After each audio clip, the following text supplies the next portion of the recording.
You hear me okay? Yes. Okay, let's hit it. People Okay. in government, all the elected officials, owed us this 34 trillion. What if we said, pay us or go? Right? So if you quit paying your mortgage, what does the bank say? Pay us or go. Right? So this is where the checks and balances ends. There is no checks and balances on this being debt. Debt is repaid. 34 trillion is never getting repaid, folks. It Not is only is actually. 34 trillion getting repaid, it gets prepaid all the time. Gets repaid regularly, actually. In fact, way more than 34 trillion roll over every year. I don't have the numbers on me right now, but I think per year the federal government repays something like 100 trillion or so. Um, in treasury bonds and bills. So it's constantly repaid all the time, all the time. It's just when people talk about 34 trillion, they're talking about the current balance of securities outstanding. That's And it. then it's important to reiterate this isn't debt in the same way that this guy's talking about like a mortgage. This is I have a security called a bond that's going to have an interest rate and it's going to mature by a certain date. And when that happens, there's somebody at the Federal Reserve that presses a button and a number moves from this balance sheet to that balance sheet. And that's it. But at this point, is probably not even any button pressing needed anymore. That's exactly what I was going to say next. Computer It's just just a takes care of all of it. program, Yeah. automatic autopilot thing. But yeah, the, this is a common thing that people say. Ooh, what happens when China calls in the loans? Right? There's no such thing. Calling in loans. There's no loans. First of all, these are securities that come with terms and with stipulations. And when they mature, the federal government swaps them out for cash, and that's it. There's no loan. There's no There's no like, ability of the bondholder to say, I'm calling the loan due. right, Yeah. right. No ability nor the desire on the part of the bondholder to say that. Right? You bought the bond with specific terms, and that's what you get. Yeah. Right. And a trillion every 100 days is more of a sign. And, we can be angry about how it's all gone, but now it's so dire. We need to start looking at how do we defend ourselves? Now it's, this guy's going to sell us gold, Nima.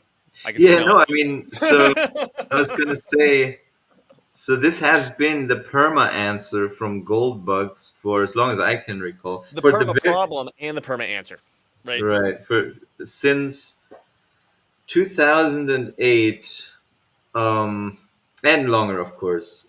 But I'm just bringing up 2008 so you can sort of visualize how that has gone. How's it gone for the gold bugs compared to people who are open to diversify more, right?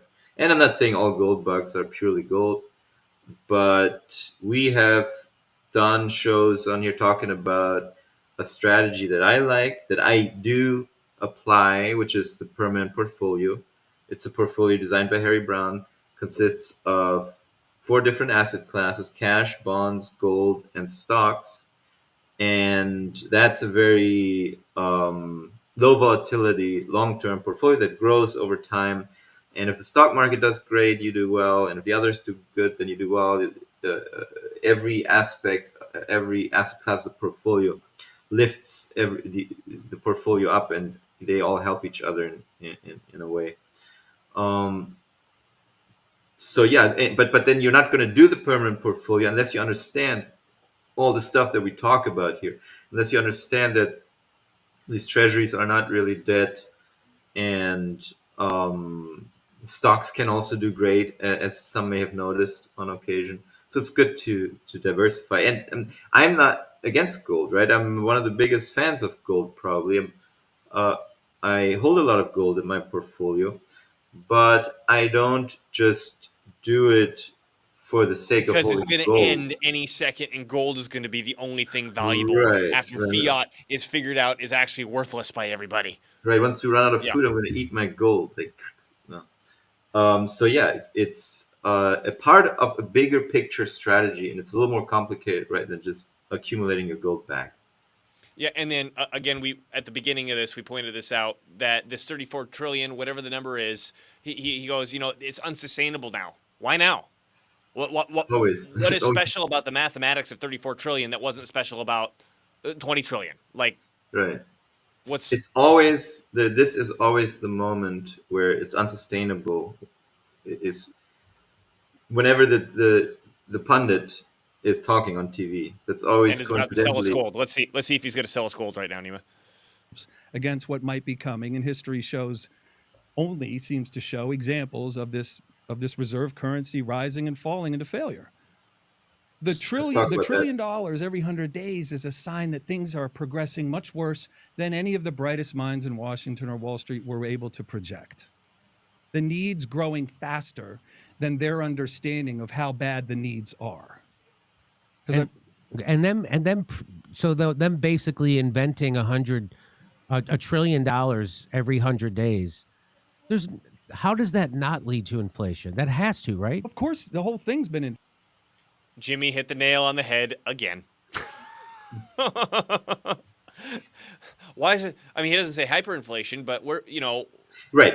saying So these huge, incredibly unrealistic numbers, and we're not seeing the world come to an end. Why not? right. Yeah. So I mean, there is a point there that we've always said this on our show. Large deficits contribute to aggravated inflation levels.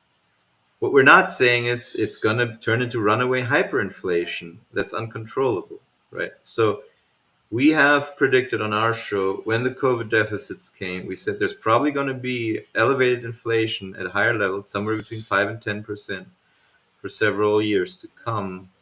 And that's sort of materialized. And I think now it's been slowing down over the past year or two. And then it happened exactly the point that all the global supply chains got messed up. I'm still wondering if the global supply chains and the war, I mean, the Ukraine war, for example, Absolutely. is just totally screwing stuff up. I mean, this is the Peter Zahan level thing that we've been talking about from other shows. Like, look at the Strait of Hormuz, and is the Strait of Hormuz the same one as the Suez Canal? No, Because Strait of Hormuz is Iran. okay, yeah, thank you. So the That. Suez Canal, the Strait of Hormuz. So in the Suez Canal, going through the Red Sea, we've already had who the Houthis? What are they called? Yeah. Attacking and commandeering ships, right? And there's companies going, well, shit, we're not going through the Suez Canal anymore because it's dangerous. Yeah. Well, what does that does to the pricing of everything? Right. So that's part Right. of global supply chain systematically breaking down and the end of globalism as we know it, as we've discussed on some of our other shows. Right. That is happening. That's contributing to the inflation. Certainly, the stupidity of the COVID supply chain meddling obviously has made things more expensive. But that the stupidity gets injected. It causes all kinds of stuff. The prices rise, and as the prices rise, we see we look at the rate of acceleration of prices, the inflation rate, Mhm. right? But at one point, it reaches a level where it levels out, and that's kind of where we're at now, I think. Well, and I think it's also important to point out we've pointed this out on the show before when it comes to creating new money and how that causes inflation.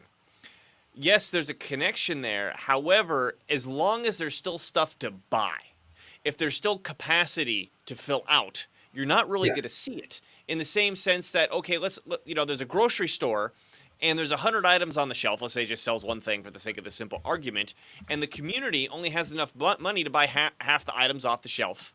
If you keep introducing money into the community and they can continue buying what's left on the shelf, the prices aren't going to go up until everything's gone off the shelf. If you start introducing more money, now you're having more money competing for the same amount of resources, right?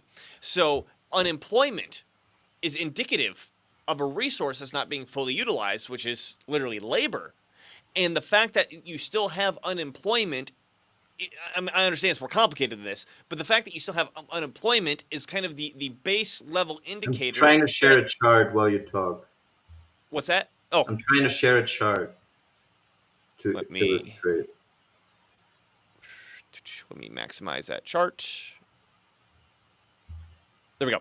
Yeah. So if there's still unemployment, not enough money has been spent into the system to purchase everybody's labor, right? So as Yeah. long as there's still unemployment, more okay, again, I'm totally oversimplifying this and kind of acting like the money just kind of falls into an ocean. I mean, there's spikes and weird stuff all over the welfare and stuff that makes this complicated. But in general, as long as there's unemployment, you can still spend into the system without really recognizing any inflation due to spending.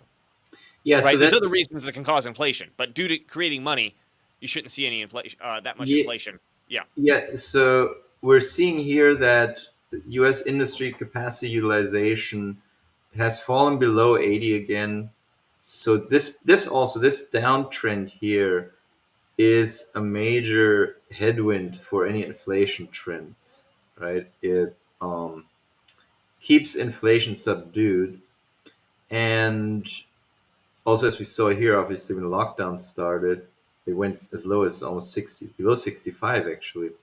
And so yeah, you can drop a bunch of money into the system. It's going to go into capacity utilization to some extent, and so that reduces the inflation shock.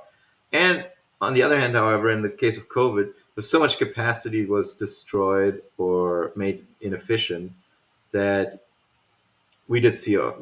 Obviously, we've been seeing some inflation over those years. And then also another aspect of this is, of course, how is the new money spent, right? Is it spent on building new bridges, facilities, roads, Infrastructure. or Yeah. infrastructure, or is it spent on Apple iPhones and cases and new gadgets? Or That, PPP loans that go straight to owners to stick straight in their savings account so they can go yeah, buy a yacht, yeah. So, right? um, so in the case of the COVID money, a lot of it was just thrown around to facilitate consumer spending. And in fact, Tim Cook of Apple said as much. He said, we're reporting record profits thanks in part to the government's support, the support money that was The PPP dished loans and out such. during the Yeah. lockdowns. Um, so, and then of course, war spending is very inflationary. You're injecting money to destroy things in the real world, and then also spending on military in general is very specialized. You have to hire very specialized, very rare engineering skilled people and stuff like Right. that to build. And you're putting money into the system and taking resources out of it. Well, yeah, Right. you're adding money, and you're not putting new consumable resources into the system. You're not Anytime putting that kind of consumable spending, resources or capital, right? yeah, Like anytime you're just taking stuff out of the private sector that the private sector doesn't get to use at all. anytime that kind of spending happens, government deficit spending, export surpluses, and private investment spending. These are all types of spending that add more money to the system, but do not add new consumable resources into the system. In fact, in the case of export surpluses, they get removed from your country. In the case of investment, people build new things, gadgets, machinery, etc., but no new consumable products come out of this. So these types of spending combined together as a percentage of GDP tend to be the prime causes of inflation. Of course, there can be other stuff, political issues, wars, just the pure destruction of resources. That can always happen. Inflation, yeah, the whole Okay. thing. It's like, we could talk about this other piece. I'll save it in the Substack. The reason, the Grand Canyon size hole, what created that in our finances. We can talk about that in a second. But Oh. yes, There's one other thing I wanted to say about inflation. Raising interest rates causes inflation for two reasons. everybody thinks raising interest rates lowers inflation because it makes money more expensive, so more money isn't getting created. First off, that there doesn't seem to be any evidence that that's the case. But more importantly, like we just said, it's just a risk-free security, these treasury bonds. So if you increase the interest rate, you're just increasing the amount of risk-free money that you're throwing at anybody who either A, holds a treasury bond, or B, has any money in a savings account. And maybe even more importantly, you're increasing the cost of credit. So like anything, any business, capital, anything that is utilizing the cost of credit in order to get business done, it just made that more expensive, and that end price has to be passed on to the consumer.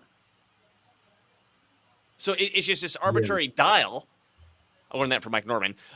Just this arbitrary dial that raises prices for no reason.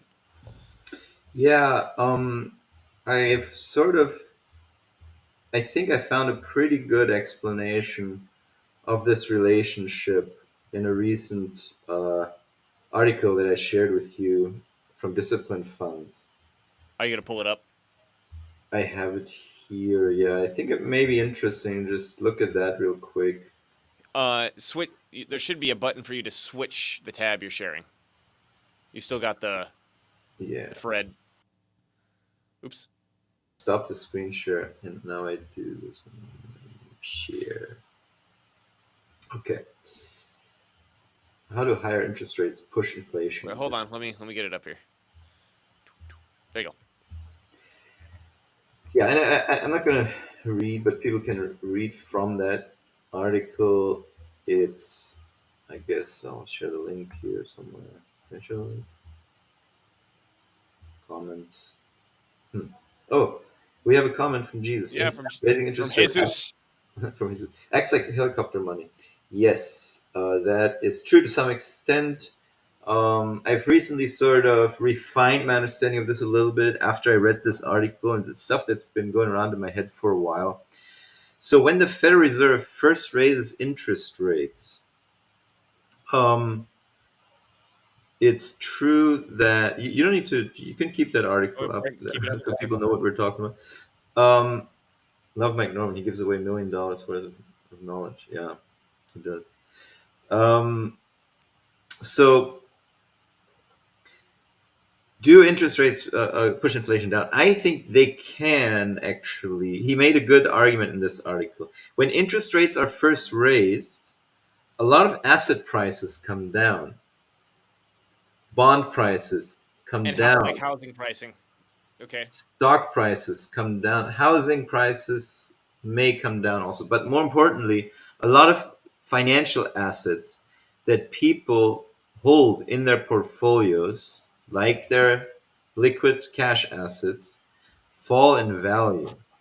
So that has an effect on how wealthy people feel, and that has an impact on how they spend, right? So I just want to, I'm listing all the different effects, everything that happens when the rates are raised. On the one hand, people receive more interest payments on the money in their savings account, on their short-term treasury bills.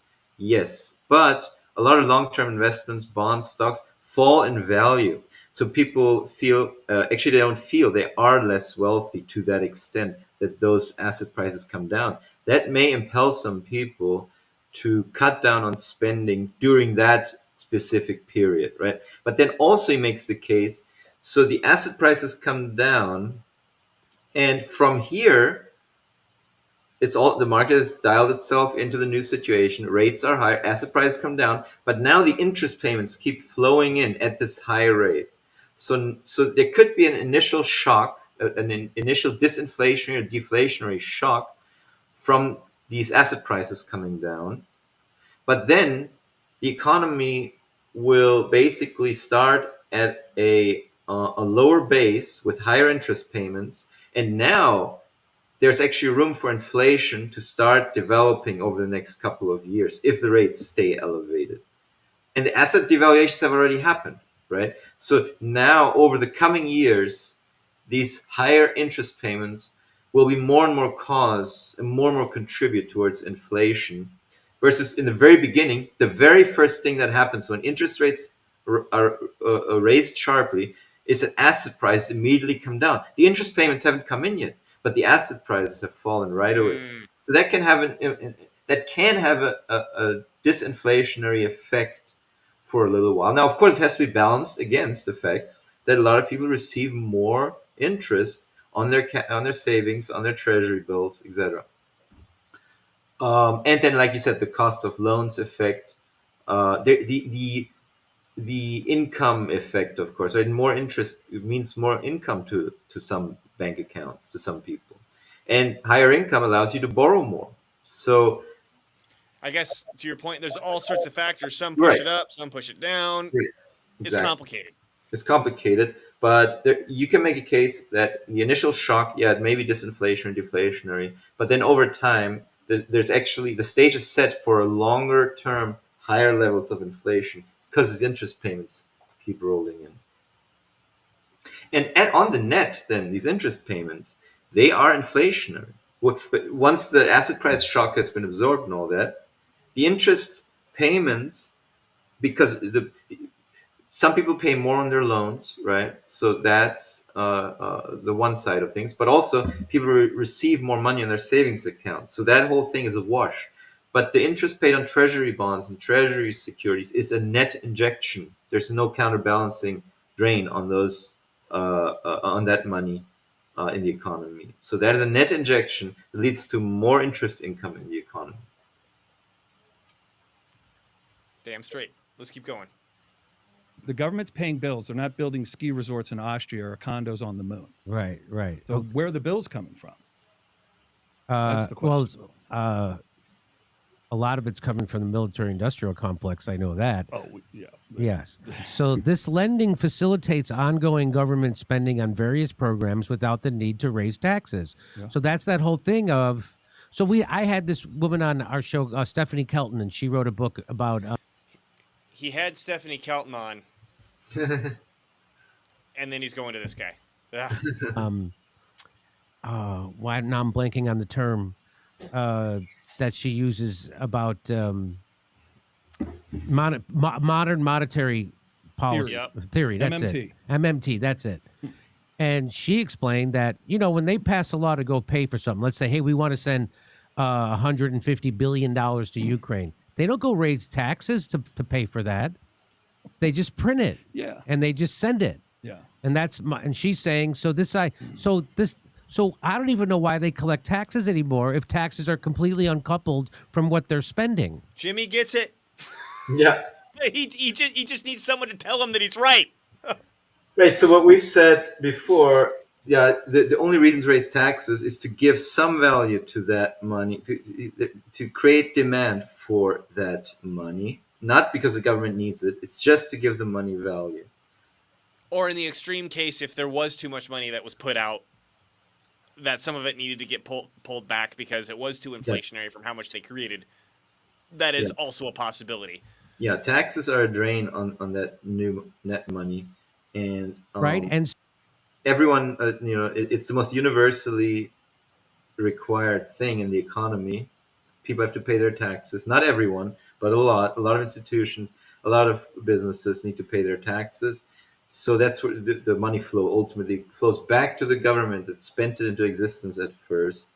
And that's what gives the money value. So that's how we should look at taxes. Taxes are needed to give the money value, not to raise money to then go on and spend that money that was taxed. Which Jimmy... this applies to the federal government. Tell him that. Now he's got this other person on. This applies to the federal government, to be clear. Now, state and local governments, they do need to raise taxes. They are users, not issuers of the currency. So that's what this says. The lending facilitates government spending on programs without raising taxes to pay for it. Yeah. So, however, the reality is built on a precarious foundation. The dollars created out of thin air since 2008 have averted a depression, but at what cost? What is that cost? Why are the dollars created since 2008 different from the dollars created before 2008?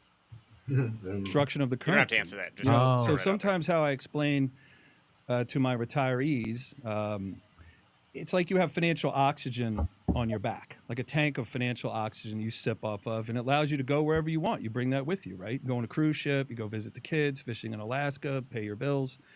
And so, what if that oxygen tank were to run out of air? Mm-hmm. What are you doing next? You're a greeter at Walmart? Not to Mhm. be, just to Right. say that most people don't want to be standing when they're older all day long Right. or working at all, right? They did that work, they saved that money. Others seem to be willing to put that saved money at risk. So the ultimate threat is that the currency is destroyed. And so, therefore, the values within that currency, it would make sense to me, would disappear with it. And the one calculation I can give to just help people visualize what that might be is that, if the dollar's worth 100 cents and a home's worth 20 grand, and today a home's worth 440 grand and the dollar's worth 3 cents, where was the change agent? We just destroyed the dollar, flooded the world with money. It ended up in real estate. And now that same $20,000 house is $440,000 today. Because we did. So, I mean, I understand his point about you can't buy as much with a dollar as you could yesterday, particularly in the housing market, but that's not destroying the dollar. And B, that's not necessarily because more money was printed. Right?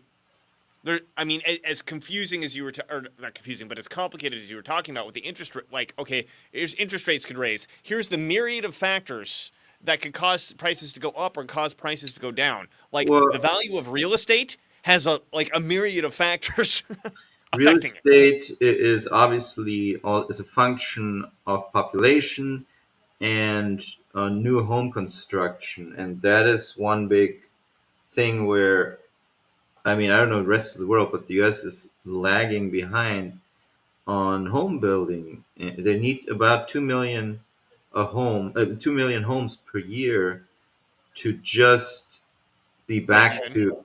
I don't know. I think Mike Norman, he showed some numbers, but I think back in the '60s or '70s or whatever, there was like 2 million a year home construction, and the interest rates were actually pretty high also at the time. Right. So we've been below that number for a while. So we need to be above 2 million. It needs to be, and that could be other causes, right? There's all kinds of stupid policies that make it harder and harder to build new homes, build new Well, and then don't condos. forget there's like I don't know how big of a factor this is, but like, the Chinese system is on the verge of collapse. And it's been for decades that people with any money in China are like frantically trying to figure out some other place to put it to protect Yeah. their money, and they'll come to another country and just throw it on real estate, and they won't argue about the price. Yeah, They just stick this money somewhere where our currency isn't going to get destroyed, yeah. right? Uh, And n- then n- go ahead. well, there's a lot of factors. Okay, now more money in the system is also one factor, of course. I think. I Right. mean, there is constantly more money added to the system, but the so that's always the case. So we can jump up and down and complain about that until the cows come home, but that's just a fact of the capitalist economy. There's constantly has to be profitability. Businesses have to increase their profits over time, and the worker productivity over time rises. More profits are made. Uh, but in order for investment spending to continue, there needs to be continual profitability in the corporate sector, and vice versa. In order for there to be continued profitability, there needs to be more investment spending. We ran through the Kalecki equation a while ago, and basically there has to be deficit spending, investment spending, and export surpluses don't have to be if the other two are present, and consumption out of capital also by the capitalists. These are all factors that add to aggregate profitability. And so, yeah, the system is generally set up to grow and to grow the money supply. That's a constant, basically. That doesn't help us make better decisions with our money. to complain What- about that. And also to and reduce the money supply would not help either. It wouldn't solve fundamental problems. It would actually cause a recession, depression. You may get a fascist or a super communist government in power that nationalizes everything. Um, the money supply by itself is not a very helpful figure to focus on for it's to it's improve not. the And then I mean, future. with the real estate here, we could sit here and think of 37 different things that contribute to the price of real estate. And like you said, yeah, okay, maybe money supply is part of that, but to just Yeah. point at the money supply and say that's the reason that the real Right. estate got more expensive is it's just not accurate. Right, because it's always the case. And then also, so there's and another factor is that people have the ability to protect themselves against inflation. People on the individual level have the ability to invest in short-term interest-paying instruments, long-term interest-paying instruments, stocks, etc. That's the reason why we promote doing these things, so that you are protected from the effects of inflation in the long term. Real estate also being part of those things. Yeah. So these are these prices increase over time. There's more money in the system over time. How do you deal with it? What do you do? Obviously, is the important question. And also, Yes. so by the way, interest paid on savings accounts.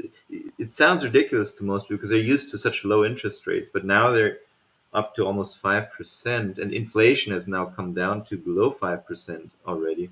So over time, even just the interest on savings account gives you some sort of compensation for inflationary loss. I'm not saying it's perfect, not saying it's always spot on. It maybe have been less over the past decades. Now it's actually higher than the inflation. So this always happens. I'm not saying rely on savings only, but just making the point that, yeah, as the prices of these assets go up, we have a new comment from Andrew. As the price of these assets go up, you have ways to grow alongside those price increases. It's not like you staying at the same level and all the other prices keep going up. Now, if you make bad decisions, then that's what's going to happen to you financially, yes, but it doesn't have to be this way.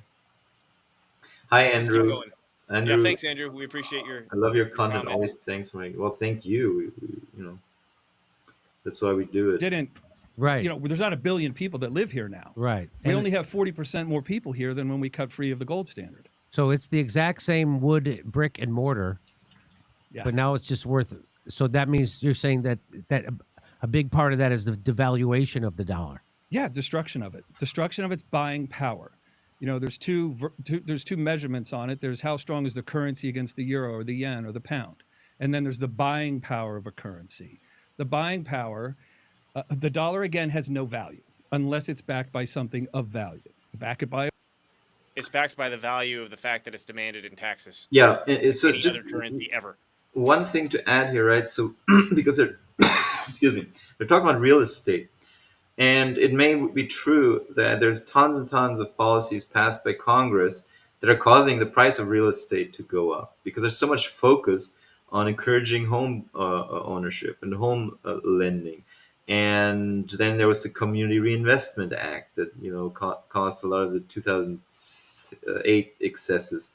So I think that there is maybe some legislative reasons as to why real estate is just going up so disproportionately when compared to other prices.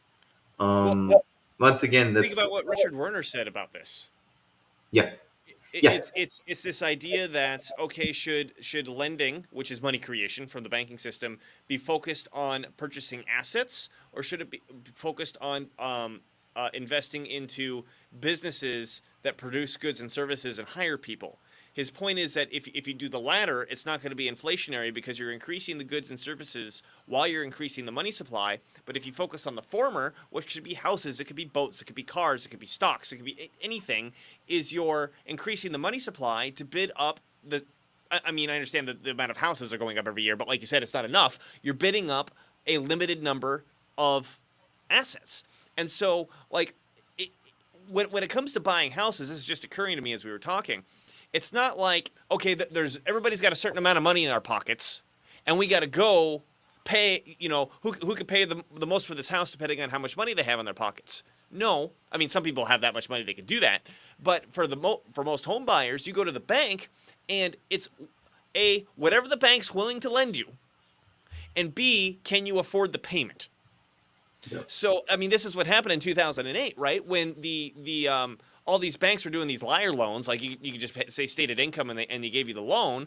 That increased the money creation to go toward bidding up assets.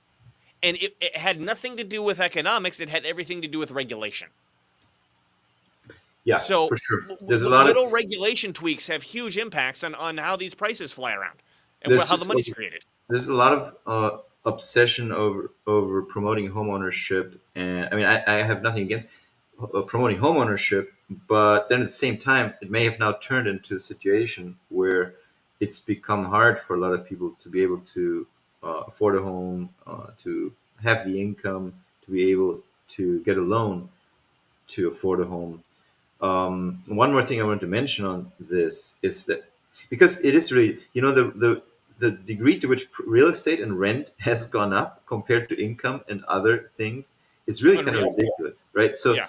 there has to be some issues in terms of supply and demand that are unresolved here, and part of it maybe is too much money is being just pushed into asset buying, asset buying.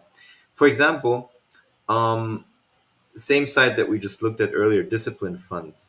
He declared a winner, I guess, in the year 2023 or whatever. He said, who was the big inflation winner? Which investment asset was the biggest inflation winner since 2020? And it was not gold, by the way. Um, he said it was buying real estate uh, using a loan. That was the biggest inflation winner because when you get a loan, you're betting that interest rates will go up after you bought the loan. And sorry, when you get a loan, not buy, when you receive a Unless you loan, get an adjustable rate mortgage or adjustable rate yeah, loan, in which case you're betting which that they go down. which is rare. But yeah, if you get a fixed rate loan, you're betting that the rates will go up from here. I mean, they may go down, and you can refi it, but generally you're betting the rates will go up, and you lock in a good rate. And when you buy a real estate object, you bet that the price you're betting on the price of that real estate object going up. So when you buy a house, when you bought a house in 2020 on credit, and you got on a mortgage, you won in both these compartments, right? You locked in a low interest rate, and you bought an appreciating asset, and you're now sitting Double win. with an Yeah. asset, and you're paying a very low. Like I bought my um, real estate in 2020. Sorry, 2019 actually, and then I refied. I think shortly thereafter. So I end up paying a rate of 2.87% on an asset that has appreciated 80% or so since then. So that's why a lot of people are sitting, a lot of real estate investors are sitting pretty good. So, have a very low interest mortgage, asset has appreciated massively. But for those who don't have those assets right now, it just looks ridiculous. I mean, I can understand that. Right. It looks Either you kind of got in the ridiculous. boat when the boat left, or you're stuck on shore, and you're screwed. Right. Yeah, and we need more home building for that. I think there needs to be much more home building, and that And comes with don't have stupid people do regulations in your city of how tall condo buildings are allowed to be built. Don't do a whole bunch of environmental regulations to cripple expansions. These are all factors that play into this. But I mean, you can get some good real estate out in the country still. You can get some good real estate somewhere um, in Idaho, and I think Montana is where everyone's going to. But you can look around. It's just like there's the cities skew these stats quite a bit. I think.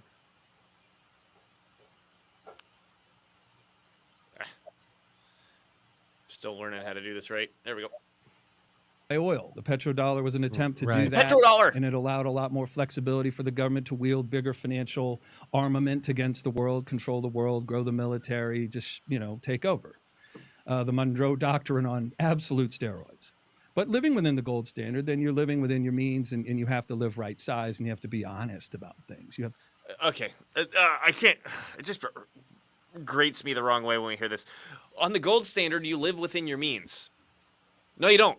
Yeah, no, Right? you are fleeced. The government, when he talks about you, it's all very fuzzy, right? So the government is forced to run a balanced budget, and that means that they have to tax you more whenever they need more money in order to be able to exist within the gold standard. And the money So- supply can't expand when it needs to. Right. So if there's willing and able borrowers who have great projects, great ideas, but the gold isn't there to support that, then no, sorry, loans can't be made. So it's an arbitrary. The gold standard, like I always say, the gold standard is a fiat money system with an with the A fixed price of gold.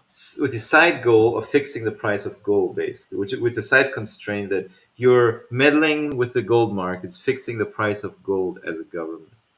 And that leads to generally austerity. And that means that the private sector will have less assets available to it and less net private sector savings to be able to expand, to be able to buy homes, to be able to do this and that, or invest in better new machinery, better operations, more efficiency.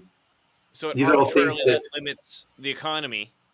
there's the point basically, we yeah, always the gold point out- standard puts an arbitrary limit on things that could be done in the economy. And the gold standard isn't really this natural money system like people think. It was actually, if you read Carol Quigley's Tragedy and Hope, for example, he writes about this. It was a tool by the banking system. The banking system, more than anyone, is absolutely paranoid about inflation because they rely on fixed income, and the value of that fixed income goes down as inflation rises. So they had an incentive to lobby for, promote, and institute a gold standard, basically, at all costs. It could be people lose their homes, people lose their jobs, and the economy destroys doesn't do well. businesses, destroys agriculture. Who cares? Doesn't matter to them as long as they can collect the interest, and then maybe seize assets if needed, and then now they sit on assets. Not saying the banks enjoy that kind of stuff, but they are definitely into protecting their bag at all costs, right? So if there's a gold standard, then that is something that banks have tended. The banking lobby has tended to prefer that kind of system. And Carol Quigley also writes like a free floating money, fiat money system tends to be more preferred by industry and agriculture. So there's always different lobbies promoting one or the other.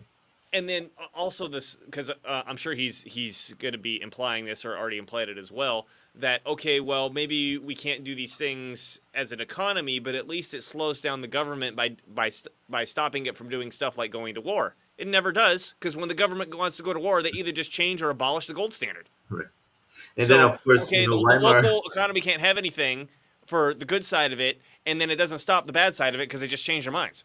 yeah, if we don't have a gold standard, then Weimar Germany happens. Except Weimar Germany was on a gold standard. Oops. Right. So that doesn't work either. Let's keep going. to confront issues as a team.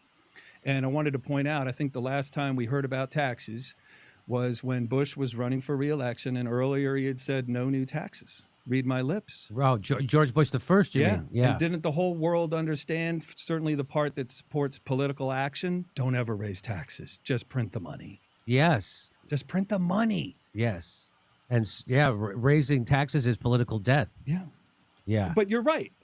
Maybe it's 2.5, 3 trillion a year they get in taxes, and they're spending. economic Like Biden's budget was around 6 trillion, so they're obviously printing a lot more money than they take in. Why can't they just come and say, "Here's the problems. Let's get together and solve it, America"? There's a lot of bright minds outside of Washington that are solving problems every day. Everyone in this room solved some problems today successfully, right? Right. Why can't Washington do that? That's not their track record. So, what is So they're just going to keep doing this because they don't have any other ideas, right? So this is just going to keep going on, and it's going to keep devaluing the dollar. And you're saying that we're at the end of that cycle, right? So the dollar was worth at least 50 cents in We're always at the end of the cycle. 2000. Is that what you said? 56 cents. Yeah. And now it's worth, according to your calculations, somewhere around 4 cents. 3 to 4 cents. Yeah. And so we can't. So there, at some point, this stops working. Yeah. So modern monetary theory, from my understanding, and there's a good little write-up about it on Wikipedia. Oh, there's a write-up about modern monetary theory on Wikipedia. I'm sure it's accurate. I want to hear what this guy's. I want to hear this guy. Here's my prediction. This guy is going to confuse. Let him talk. Relax. Let him talk. I just want to predict. Okay, He's going to say predict. MMT says we should or shouldn't do something. Yeah. It kind of explains that the idea is the government, that money's a commodity, and the government creates that commodity, and it can create as much of that commodity as it wants to. Well, technically, yes, I guess. Yeah, it's but like there's a consequence to doing so. Yeah, scientifically, I could eat half of a Snickers bar today, the other half tomorrow, and the other half the next day, and on and on. And I would, until the atomic level, I'm still eating a Snickers bar. But it doesn't satisfy my hunger. Right. Okay. So it's valueless, but it still exists. So, I mean, evidenced by the fact that printing money to pay bills causes things to become more expensive, causes people in America working here need to be paid a higher wage to be able to afford working. And then those jobs go overseas for cheaper labor. And we just keep digging this hole bigger and bigger and bigger for ourselves. But, well, not really for ourselves. The government's doing it to us. And it just guts the soul of the country. Like if a currency was the steel in your financial system, the metal, the girders that everything hangs off of, the stuff behind the drywall you can't see. So if the steel in your financial system is the currency, and you build this incredible shining city on a hill, as Reagan once called it, today the steel in that financial system, in the girders, is 97% weaker than when it was built. That's what makes sense to me. Yeah. And I'd love to hear from folks. So I guess I was wrong about what he said about MMT, but I think this is just not a useful simile. Like, well, I mean, the extent of what he said about MMT is that MMT says the government can theoretically print money forever, which is not even just MMT saying that. I mean, that's generally, I think everyone understands that, yeah, theoretically they can do that. MMT is very elaborate on discussing what are the causes of inflation. And they do say that large deficit spending can cause inflation, especially if it goes past the capacity utilization of the economy, if the spending is being done on very specialized projects, military campaigns, things like that. I would say, yeah, I mean, MMT recognizes that it's not like they are ignorant of the fact that this can cause inflation. In fact, they always stress the point, the real constraint is the resources available in the economy, not the money, but the resources. If you don't have any more resources available, then more money printing will cause inflation.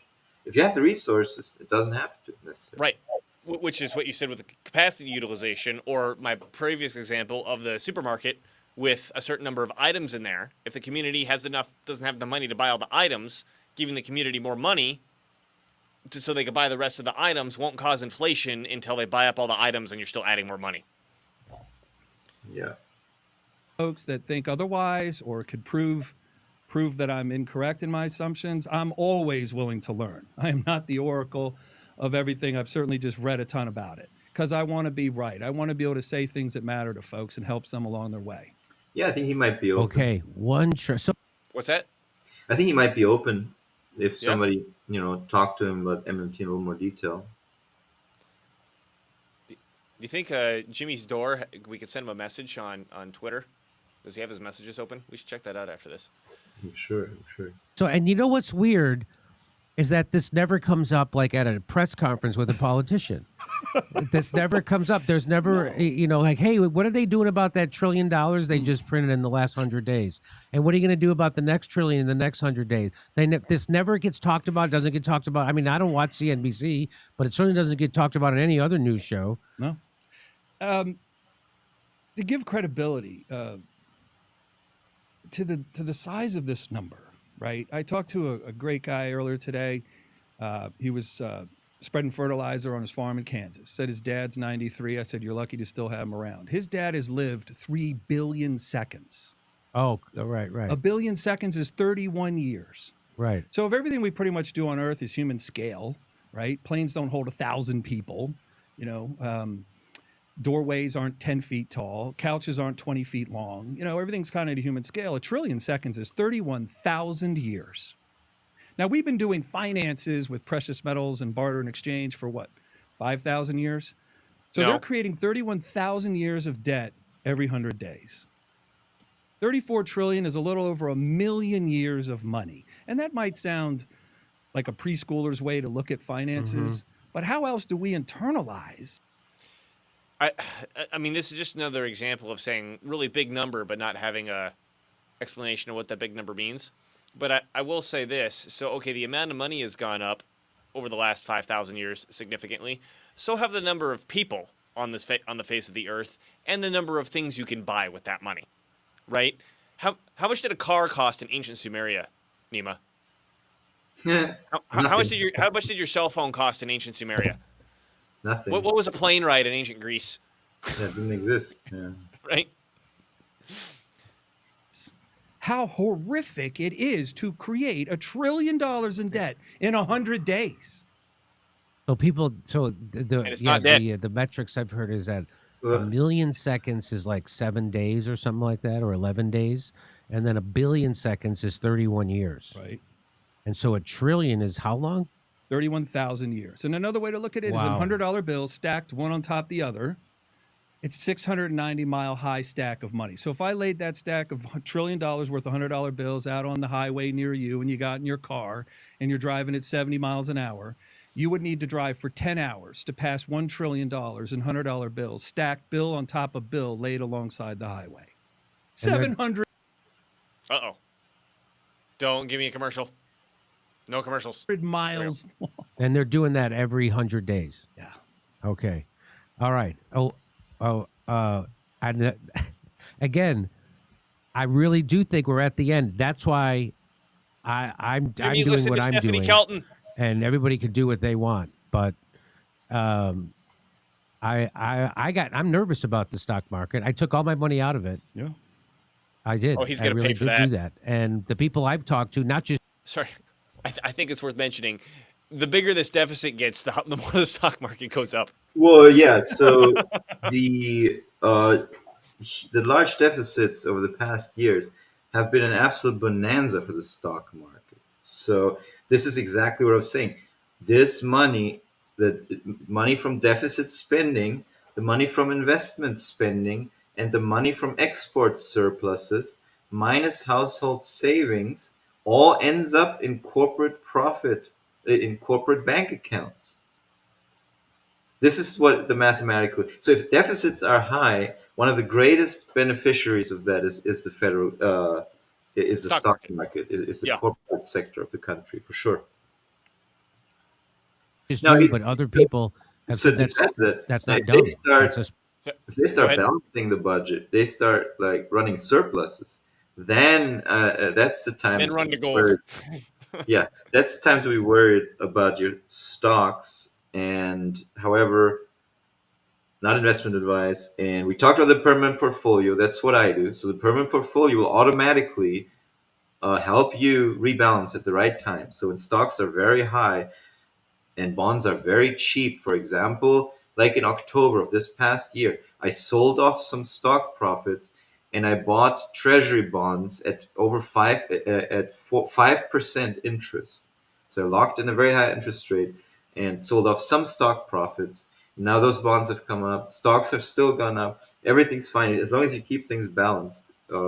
It's all good. You don't need to panic about your stocks ever. If you have other assets in your portfolio that will do that will rise in value when your stocks fall. smart idea. Okay, that's the end of it. Yeah. My most frustrating point is Jimmy gets it. He's had Stephanie Kelton on. He's clearly pointing out the reality of the situation, and then this guy's just totally mucking him up. Yeah. Well, takes time for people to get Yeah. this. Yeah. Well, So- and he needs somebody like Dylan and Nima from Irida TV to be like, okay, let's put this in the context for you. You're on Right. the right track. Bring that guy back on. We'll talk to him too. And if he's open, because you know, we used to say the same thing, right, Nima? I used to talk like that guy. You used to talk like that guy, and then we got corrected. And he said he's open to correction, so maybe we can talk to him and correct him. For sure, yeah. There's potential. I think that he's not a bigot. I don't think. No. But yeah, that's how the money system works, and it helps to understand that. So you make better. So you don't just sell all your stocks like Jimmy Dore just did. Now, I'm not saying that I know the future holds, but that's exactly why I don't sell all my assets or buy only one asset in order to be protected. That's exactly why you have to do a balanced portfolio, such as the permanent portfolio, for example. Or there are other ones too. There's 60/40 portfolios, which I don't like, but there's different strategies to deal with this stuff. We can send Jimmy Dore a message on Twitter. I'm gonna send him one. Yeah. Well, the point is, if you're upset about this trillion, yelling at the trillion doesn't do anything. It comes out of spending programs that are passed in congressional bills, and that's the that's the place and time to expend all your energies to make it better, make sure that it's spent on better things. And yeah, I know it seems like a joke nowadays. I'm just saying that just talking about this large number doesn't do anything.